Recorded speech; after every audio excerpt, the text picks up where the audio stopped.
So let's read the question. In right triangle ABC, so we're given triangle ABC over here is a right angle triangle, which is right angled at C. So mark it. So as you read the question, mark whatever is given to you.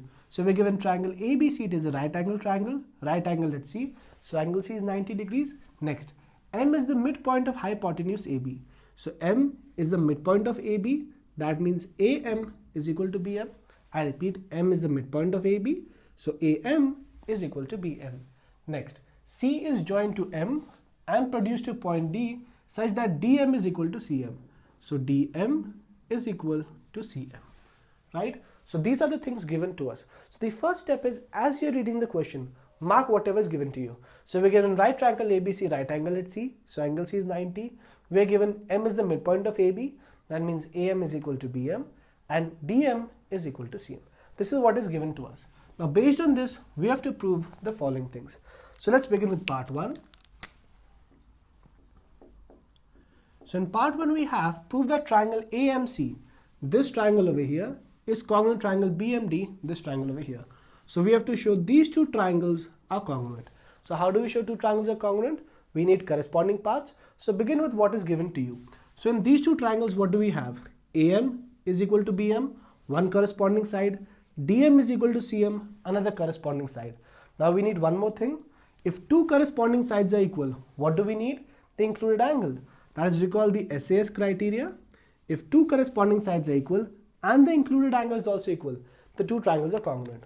So what do I know about the included angle? What is the included angle over here between these two sides? This over here. What is the included angle between these two sides? This. Are these two angles equal? Yes. Why? Whenever two lines intersect, what do we get? Vertically opposite angles. So these are vertically opposite angles and hence are equal. So by SAS criteria, these two triangles are congruent. So let's write it down. So we have in triangle AMC and triangle BMD. What all do we know? First of all, AM is equal to BM. So AM is equal to BM. Next, DM is equal to CM. DM is equal to CM. How do we know this? This over here is given to us. So do mention in bracket, this over here is given to us. Next, what did we just conclude? Vertically opposite angles. So this angle, angle DMB. So, sorry, first we're talking about triangle AMC, right? So AM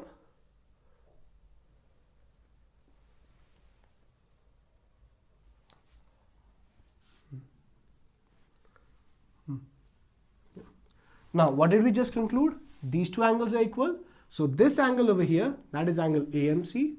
So angle AMC is equal to this angle over here, that is angle DMB. What is the reason? Vertically opposite angles. So do mention in bracket, vertically opposite angles.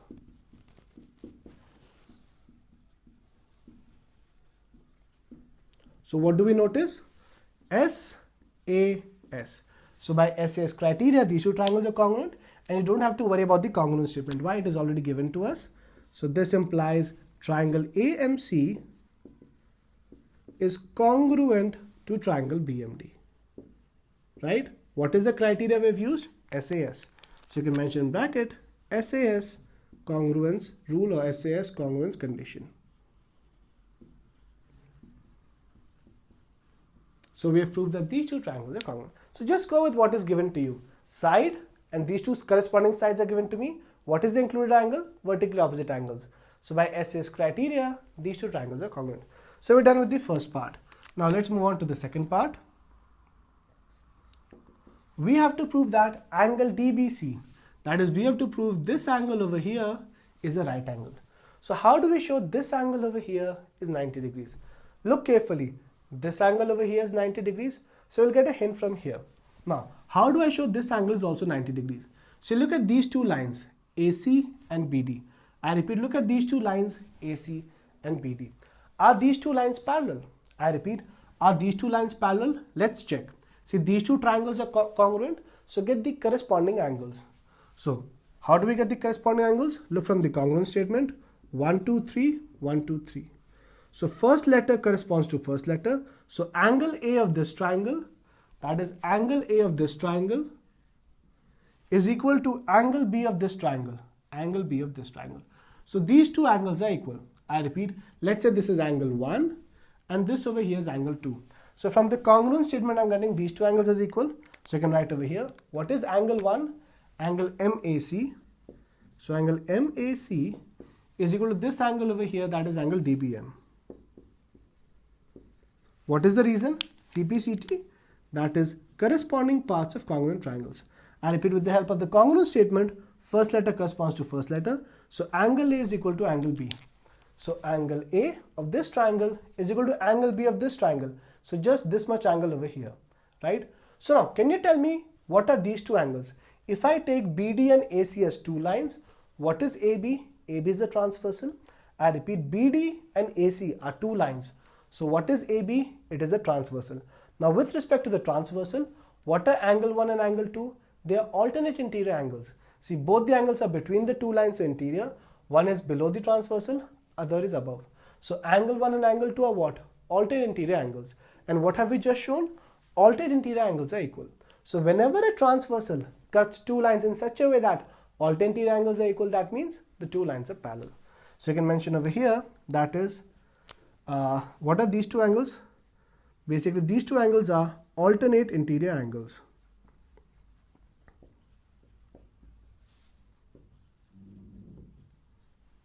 So we have just shown that alternate interior angles are equal. So you can say this implies AC is parallel to BD. I repeat, see, how do I come to think of this, that I have to check for parallel lines? See, this angle over here is 90. Now I want to prove this angle over here is also 90. So when are two lines perpendicular to the same line? I repeat, when are two lines perpendicular to the same line? When the two lines are parallel.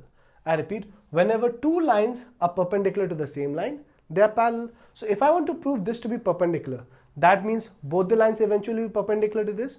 When are two lines perpendicular to the same line? When they are parallel. That means if I can prove these two lines to be parallel, my job will be done. Now to prove two lines as parallel, I either have to prove corresponding angles is equal or alternate angles is equal, right? So here I saw that alternate interior angles are equal. That is how I thought that I have to prove these two lines as parallel. So once I get alternate interior angles is equal, therefore the two lines are parallel. So now once the two lines are parallel, how do we show this to be 90? Simple. These are two lines, take BC as the transversal. I repeat, you have two parallel lines BD and AC. So you can mark, so BD is parallel to AC. So take BC as a transversal. Now we know interior angles on the same side of the transversal are supplementary. So if AC and BD are two lines, take BC as your transversal. So this angle and this angle are what? Interior angles on the same side of the transversal. They have to be supplementary. So we have, so you don't get confused. So I'll continue it over here. So therefore, this angle, that is angle C, plus this angle, angle B, have to be equal to 180 degrees. What is the reason? Interior angles on the same side of the transversal have to be supplementary. So I'm running out of space over here, but you can mention it over here. Interior angles on the same side of the transversal have to be supplementary. So just plug in the values. What is angle C? 90 degrees plus angle B is equal to 180. So we get angle B is equal to 90 degrees. What is angle B? Another way of writing it is angle DBC. So angle DBC, that is angle DBC is equal to 90. As simple as that. So I repeat once again. See, I want to prove this angle is 90. How do I think about it? Let's say this angle is 90. So what do we have? Two lines perpendicular to the same line. That means whenever two lines are perpendicular to the same line, that means they are parallel. So from there I get the clue. I have to prove these two lines as parallel. How do I show two lines to be parallel? Look for a transversal. Here AC is my transversal. Get alternate interior angles as equal. So by the congruence statement I saw these two angles are equal. So alternate interior angles are equal. Hence the two lines are parallel. Once the two lines are parallel, interior angles on the same side of the transversal are supplementary. So this plus this has to be 180. So this is 90. This will also be 90. Right? So this is how you do the first two parts. Now we're done with the first two parts. Let me rub this off and then we'll proceed ahead. So previously we have shown that these two triangles are congruent and we just proved that this angle is 90 degrees. Now moving on to the third part. We have to show that triangle DBC. So triangle DBC, this triangle over here, is congruent triangle ACB, this triangle over here. So we have to show these two triangles to be congruent. So let's begin. First of all, I can see BC over here is a common side. I repeat, in both these triangles, BC is the common side. So we'll begin with that.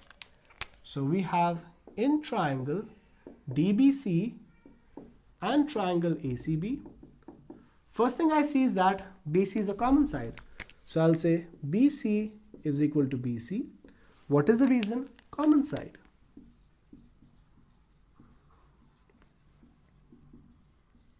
Next, both these angles are equal. Both are 90 degrees. So I'll say angle DBC is equal to angle ACB. That is equal to 90 degrees.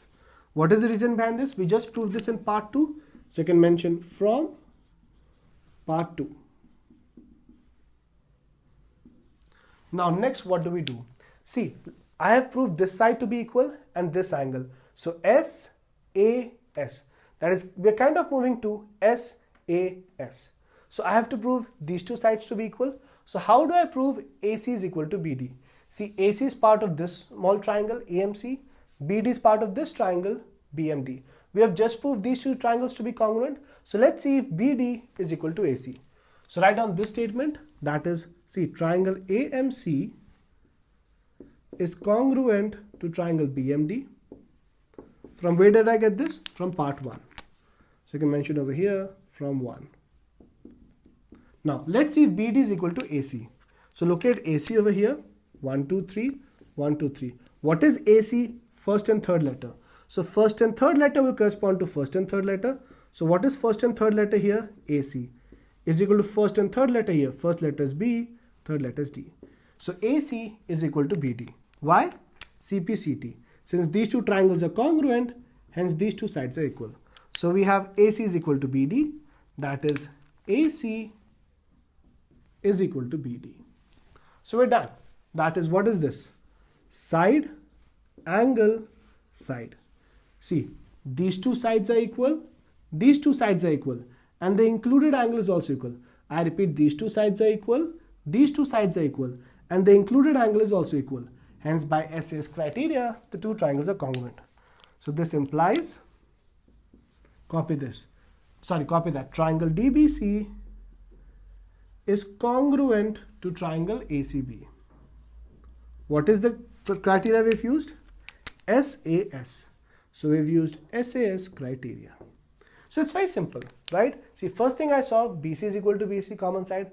Then I saw this angle is equal to this angle. So whenever I have a side and an angle, right, that means it is hinting towards SAS. So what is the third side? Sorry, second side. It is this over here. So I have to show these two sides to be equal. Now, how do I show these two sides to be equal? See, this side is part of this small triangle, BMD. This side is part of triangle AMC. I've already shown these two triangles to be congruent. So from there, I will get these two sides as equal. So copy the congruence statement, get AC is equal to BD from here. How do I get it? AC is first and third letter. This will correspond to first and third letter here, that is BD. So from here we get AC is equal to BD. So side, angle, side, hence the two triangles are congruent. Now, moving on to the last but not the least part, fourth part. We have to show CM is half AB. So I have to show CM is half of AB. So see, what is CM? CM is basically half of DC. I repeat, we know CM is equal to DM. So basically CM is what? Half of DC. Right? So basically what do I have to show? I have to show CM is half of AB. That is, I have to show half of DC is equal to half of AB. See, what is CM? CM is half of DC. So I have to show half of DC is equal to half of AB. So half of DC is equal to half of AB. So that means which two triangles do I have to take? I want a relationship between DC and AB. So take this triangle, triangle DBC, and this triangle ABC. I repeat, what is the thought process? See, I want a relationship between DC and AB. So choose triangles which have these as the side. So which is the triangle which has DC as the side? Triangle DBC. Which is the triangle which has AB as its side? Triangle ABC. So we just proved those two triangles to be congruent, right? So get a relationship between DC and AB. 1, 2, 3, 1, 2, 3. Get the side corresponding to DC. DC is what? First and third letter here. This will correspond to first and third letter here. So DC is equal to first and third letter here, that is AB. So copy this statement over here. That is, triangle DBC is congruent to triangle ACB. From where did I get this? From path 3. So do mention this from path 3. So label this 1, 2, 3, 1, 2, 3. So get the side corresponding to DC. It is AB. So DC is equal to AB. What is the reason? CPCT. So since DC is equal to AB, I can multiply both sides by half. So half of DC will be equal to half of AB. Right? Multiplying both sides by half. What is half of DC? CM. So CM is equal to half of AB, which is exactly what we have to prove. CM is half of AB. Done. So this is how you solve the question. So the most important thing is the thought process. So I repeat once again, the first step is mark whatever is given to you in the figure. So first we are given this is equal to this and this is equal to this. We have to show these two triangles to be congruent. So simple, two corresponding sides are equal. That means the included angle also has to be equal. Check. What is the included angle? This. These are what? Vertically opposite angles. So by SAS criteria, these two triangles are congruent. Next, we have to show this angle is 90. So see, if this angle is 90, that means two lines perpendicular to the same line. That means these two lines have to be parallel. So how do I show two lines to be parallel? Simple. Look for a transversal AB. So I showed this angle is equal to this angle, alternate interior angles. Once alternate interior angles are equal, the two lines are parallel. Once the two lines are parallel, interior angles on the same side of the transversal are supplementary. So take BC as a transversal. So this is 180. If that is 90, this has to be 90. Third part, prove these two triangles as congruent. BC is the common side. These two angles are equal. How do I show these two sides to be equal? We have just shown these two triangles to be congruent. Hence DC, DB is equal to AC. So these two triangles are congruent. Now we have to show CM is half of AB. CM is what? Half of DC. So I want a relationship between DC and AB. How do I get it? From these two triangles. So from here I get DC is AB. Multiply by half on both the sides. So half of DC is half of AB. What is half of DC? CM. So CM is half of AB. Right? So always begin with what is given to you. And as you're proving the triangles to be congruent, you might have to use those congruent statements in other parts. So wherever you want corresponding sides to be equal or corresponding angles to be equal, take the help of the previous congruent statement. Right? So this is how you solve this question.